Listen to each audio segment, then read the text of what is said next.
Another tinda serye ulit mga mare. Gamit pa rin natin yung ating non-dairy creamer na Supreme Blue. Grabe, binabalik-balikan nga talaga to kasi napapalinamnam siya ng mga drinks, coffee, man yan, or milk tea. So, ang gagawin natin for today ay ang Okinawa milk tea. So, maglalagay lang tayo dyan ng black pearl. 16 ounce nga pala yung ating titimplahin. Sa isang 1 liter, ayan, pinagsama ko na yung dalawang order. Para isa na kasi isa lang naman yung nag-order. So next naman ay lalagyan naman natin ng yellow.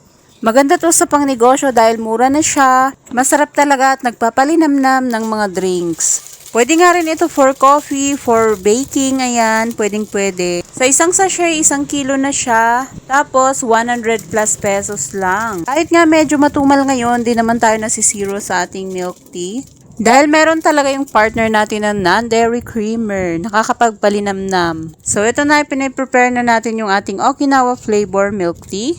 Pwede mo nga din siyang dagdagan ng fructose pag gusto ng customer mo ng matamis. Pero optional lang yun mga mare kung gusto nila yung matamis or yung sakto lang na tamis. Maganda rin yung gamit ko dyan na plastic cup kasi kahit nayuyupi siya, hindi siya nabibitak. Gusto nyo rin yan, check nyo yan sa ating yellow basket, pati yung ating non-dairy creamer. So ito na nga, sinalang na natin sa sealing machine natin na manual. Opo mga mare, manual yung ating sealing machine pero napakagandang gamitin din yan. Mura ko din lang yan nabili dito yan sa ating yellow basket din.